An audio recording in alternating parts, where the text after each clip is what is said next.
Assalamualaikum warahmatullahi wabarakatuh. Assalamualaikum semua.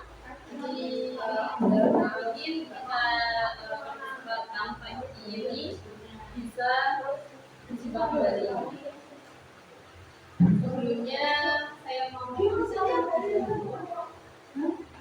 Eka Latifah, Eka Wisa,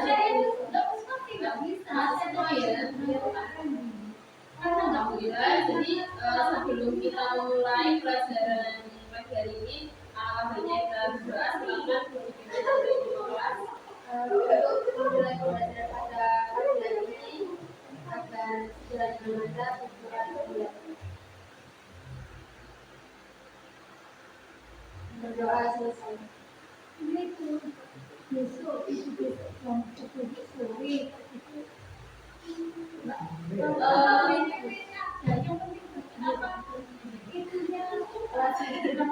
jadi pagi hari ini kita akan mempelajari tentang materi hidrolisis garam. Jadi berkaitan dengan yang bergaram ya. Kalau misalkan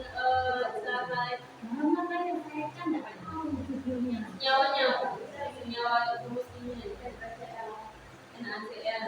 Jadi natrium yang bereaksi dengan klorofil.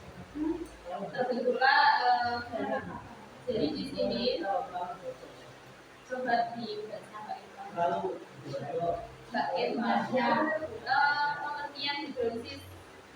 Hidrolisis garam adalah teknik penguraian garam dalam air membentuk yang positif dan yang negatif. Gas-gas tersebut akan bereaksi dengan air membentuk asam H3O+ dan basa kohamin. Itu tadi R&D.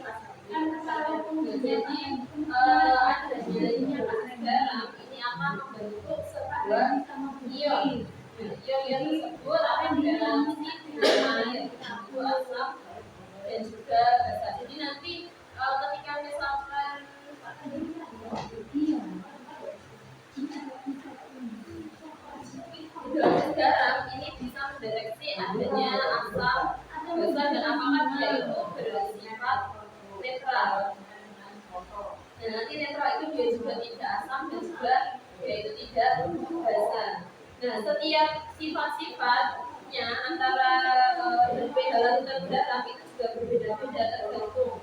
Misalkan di sini ada garam dari asam kuat dan basa kuat, atau juga ada garam dari asam kuat dan basa kuat. Jadi setiap sifat dan juga pH larutan itu berbeda. Nah, untuk di situ ada hitungannya nanti kita temukan yang selanjutnya. Kita di sini yang pertama tujuan pembelajarannya adalah mengidentifikasi perbedaan antara asam, basa, dan juga netral dari hidrolisis garam. Bagaimana cara kita itu mengidentifikasi bahwa dia itu bersifat asam, basa, atau netral? Jadi ketika misalkan kita membuat sebuah larutan garam, ketika kita itu mau uji coba bahwa misalkan batasnya apakah dia bersifat asam, itu akan terjadi perubahan warna. Misalkan kalau dia itu kalau misalkan kita uji coba itu harus menggunakan sebuah indikator, bisa indikator alami atau juga indikator buatan. Di situ ada campurannya bahan, garam, dan juga indikatornya. Ketika kalau misalkan dia itu menyerupai indikatornya, maka dia bersifat basa. Tapi misalkan kalau lebih cerah, berarti dia bersifat asam. Kalau misalkan sangat matang atau sangat apa ya, gelap,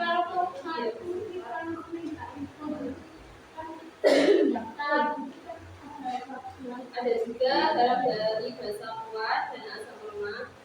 Di situ sudah ada reaksinya, jadi silakan nanti dipelajari. Dan juga cara menentukan pH dari larutan yang bersifat asam lemah dan basa lemah, basa asam kuat, basa kuat. Itu silakan sudah ada contoh-contoh dari reaksinya. Ada juga langsung merata. Nah itu kan kita kan itu mengidentifikasinya dulu. Nah, untuk rumus-rumusnya itu akan dipelajari pada selanjutnya. Itu kan ada macam-macam dan sifat-sifatnya itu kan. Di situ kan ada garam yang berupa dari asam kuat, basa kuat, terus ada dari asam kuat dan basa lemah. Nah, kalau untuk mengidentifikasinya itu tadi dan uji coba dari bahan yang bersifat asam, basa ataupun sifat netral.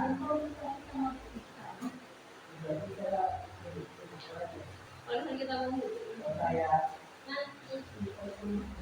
dia dua lagi sampaikan itu kan ada reaksi yang dia itu juga bersifat asam dan juga basa. Kalau misalkan dia itu ion plus, maka dia itu bersifat asam. Kalau dia itu maka dia itu basa.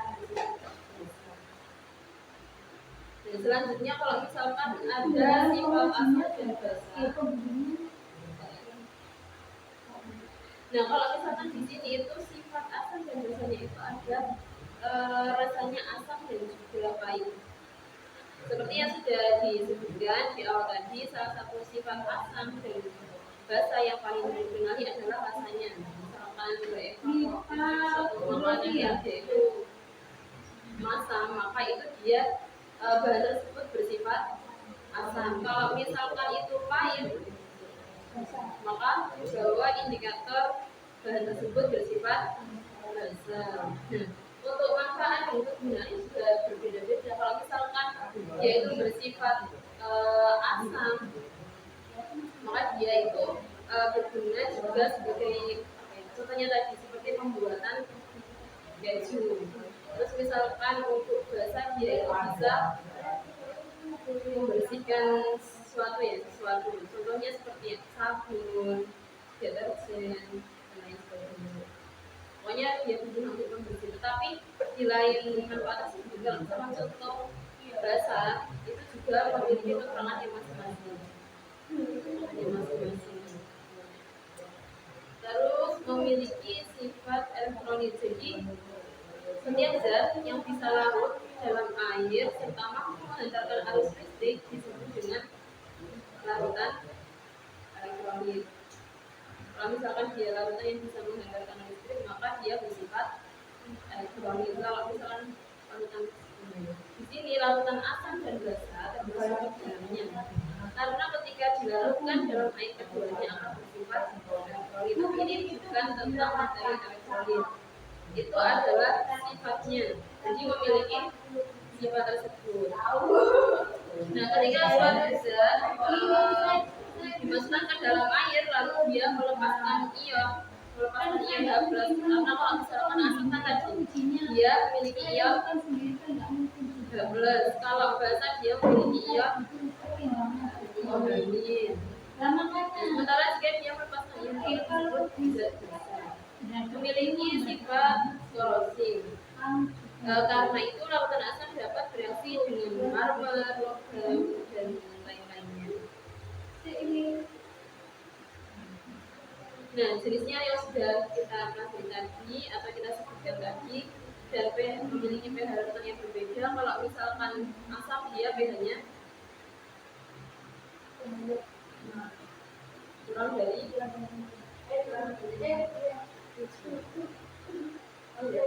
kurang dari 7. Kalau misalkan dia basa berarti nah itu adalah hidrolisis atau apa namanya ketika misalkan kita mau membandingkan antara sifat yang asam, basa dan juga ikan. Setelah ini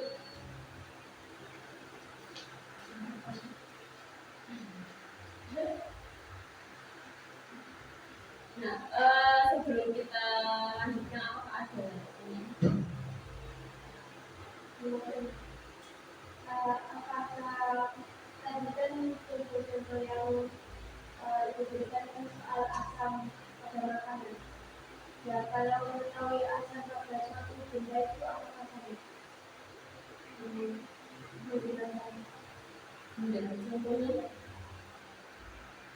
jadi nggak ada. ya. Kalau udah bersih, itu ibaratnya ya, jadi benar-benar ya.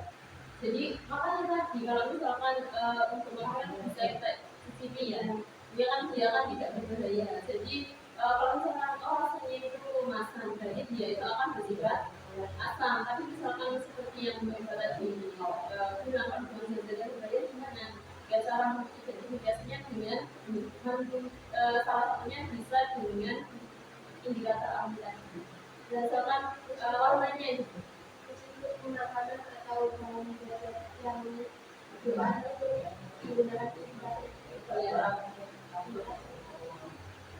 ada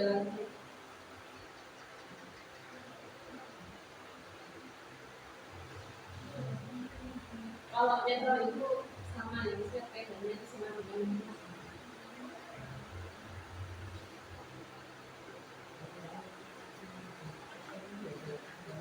setelah pada materi tersebut silakan menyiapkan bahan-bahan yang sudah disediakan di samping.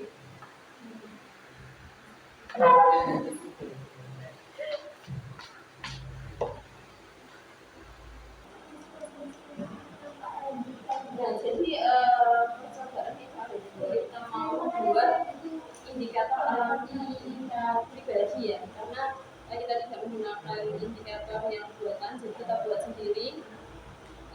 Di sini terbuat dari ini sebagai indikatornya. Silakan dibuat indikator alias dahulu.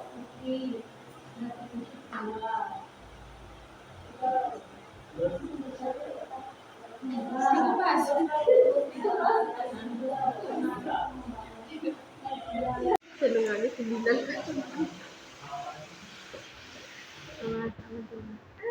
Sing genah Pak.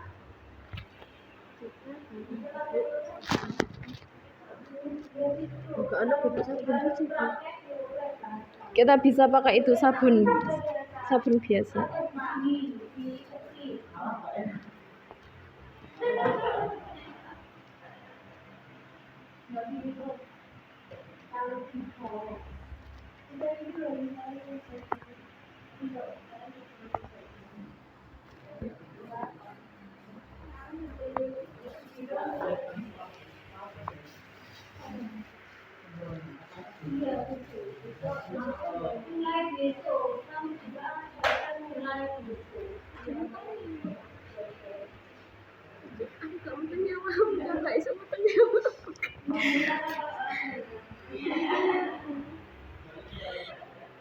Kalau sudah jual mereka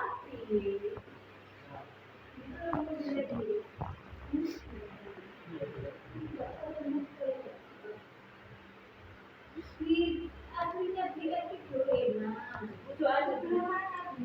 Lebih banyak di luar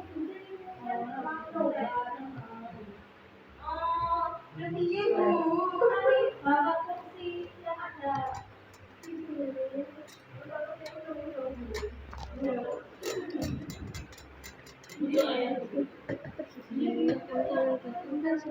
baru kan ada gini. Ini sama gini. Ini ada satu ano. Nah itu kayak nomor 9 gitu. Hah? Enggak. Nembus. Enggak, maksudnya bedanya lu bolongan gitu.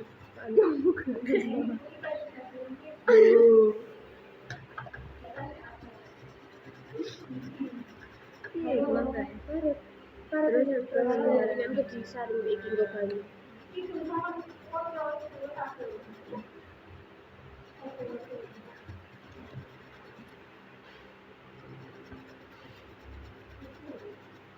Ekstrim.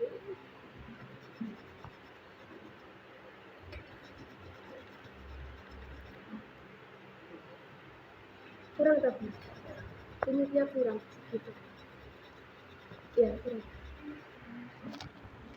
Boleh ditambah.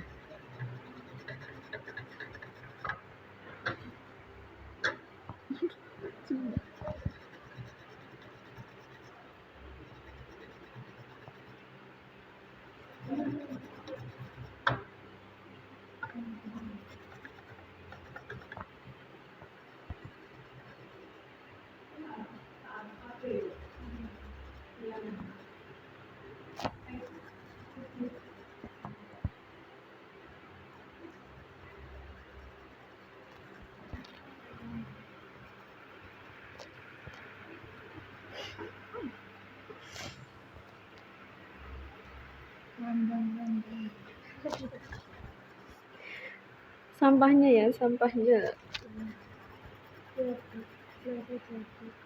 Bisa jadi puding dulu.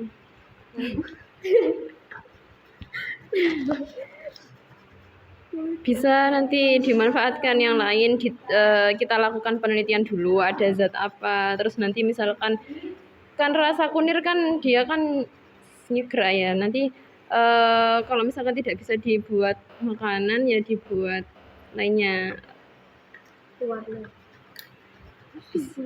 Bisa kulit tau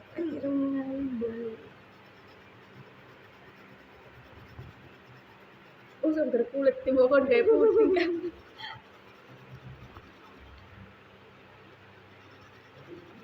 Karena nanti misalkan kayak apa ya, contohnya kayak kulit bawang itu juga bisa digunakan untuk itu pembuatan abon.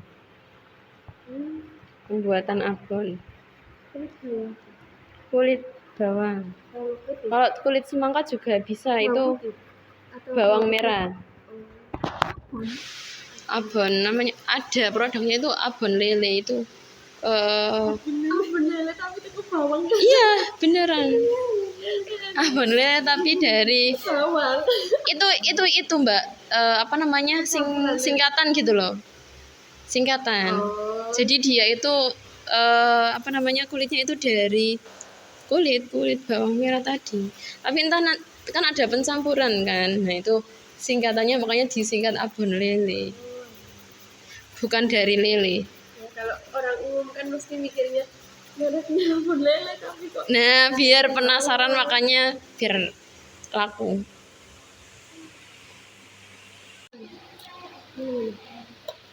Aku coba sih.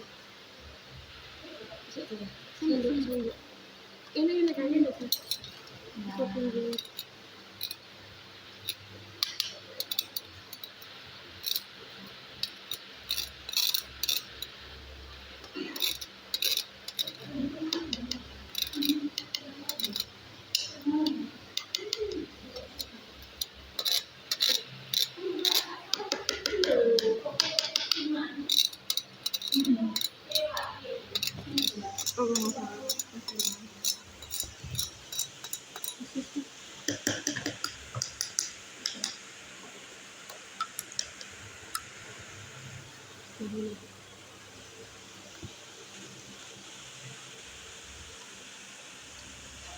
Seberapa Bu? Sampai penuh. Sampai penuh.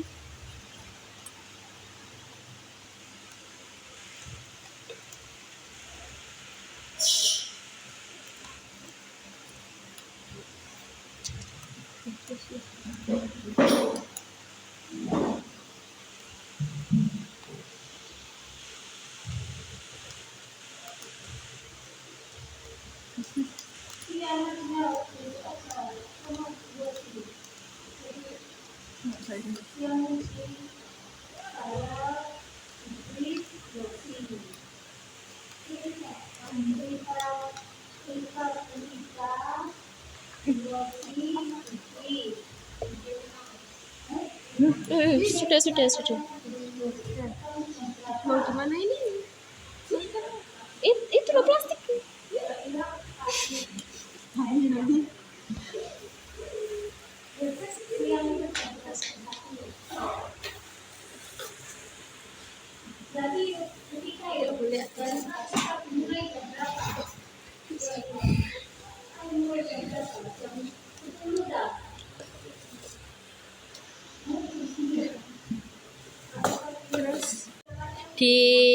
Itukan dulu, disampingkan dulu, cuka, garam,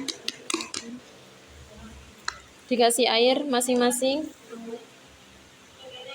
Oh iya, dikasih indikatornya dulu. Bahannya. Masukkan apa? Masukkan cuka, garam, dan sabun pada gelas kosong yang disediakan. Oh, dewe-dewe. Ya, Ini semua ada Bu. terserah. Yang di biar Bu.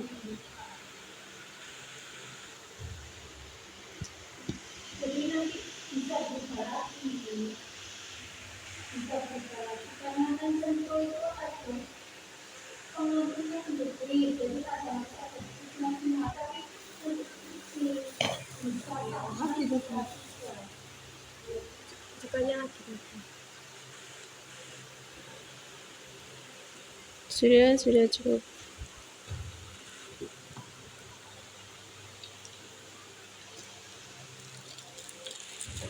Coba Garamnya seberapa Bu? secukupnya, nggak apa-apa. Oh, sudah.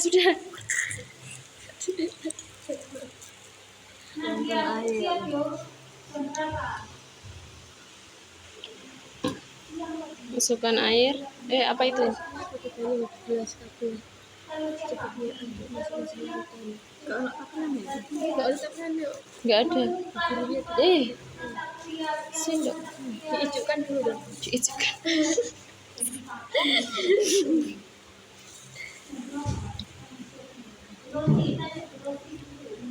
Iya tuh Bu. Nggak apa-apa. Udah. Terus Mbak.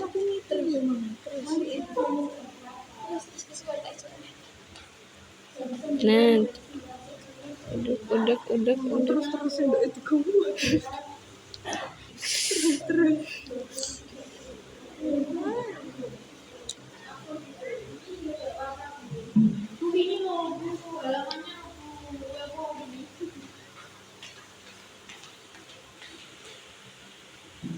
Semari. Oke, seru Bu. Wes dah. Selanjutnya, Kurang ajar. Aduk masing-masing setelah larut masukkan indikator alarm dan sendok makan. Foto aja.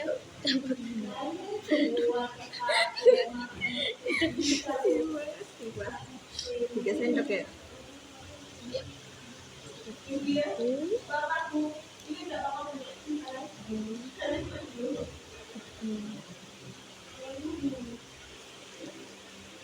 Aduk gak sih? ya dong. Aduk iki. Nah.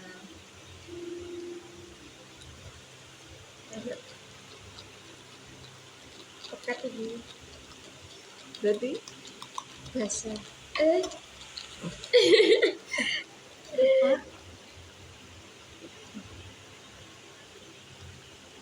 Kok hampir sama? Bersama. Apa dia asli?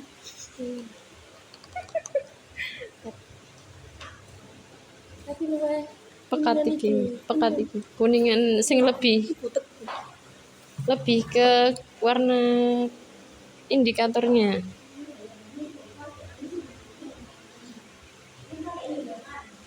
soalnya pacarannya gak kumpul. Tak udah nih.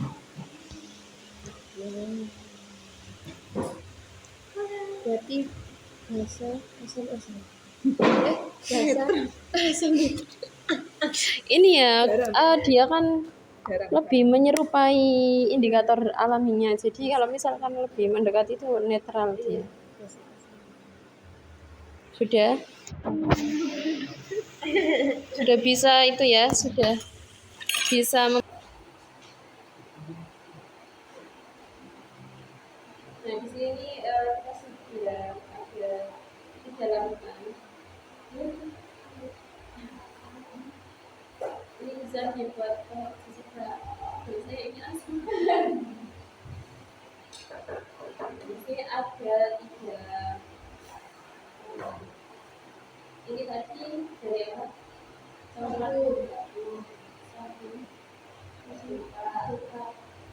Garam. Nah, ketika misalkan bahan ini kita mau mengidentifikasi atau membedakan dari asam, bahasa apa netralnya di sini perlu hanya kalau dia itu lebih cepat seperti ini dia bahasa kalau misalkan dia itu lebih apa ya muda dia bersifat kalau dia itu lebih menyerupai indikatornya maka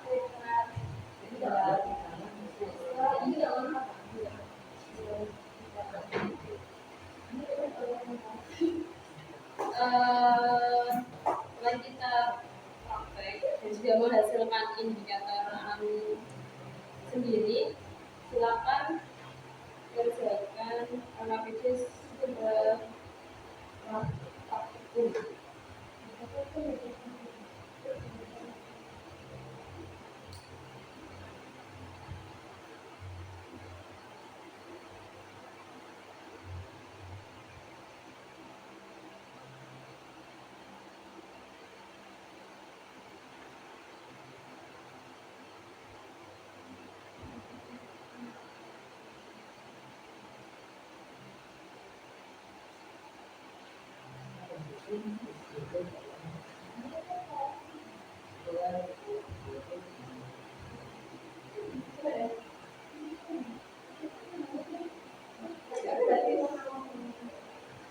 Bisa itu ya, aku punya alasannya bisa lewat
Gimana sudah selesai? Kalau sudah selesai silakan berikan. Kalau hasilnya silakan.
Sudah bisa dipahami ya?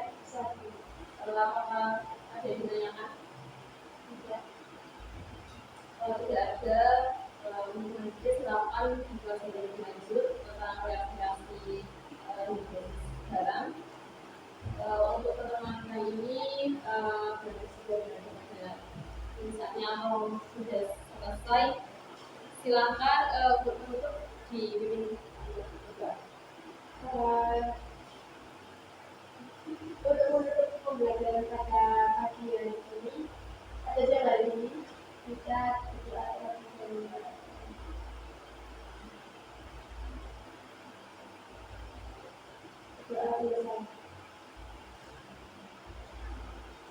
Terima kasih untuk pembelajaran pagi hari ini, semoga bermanfaat.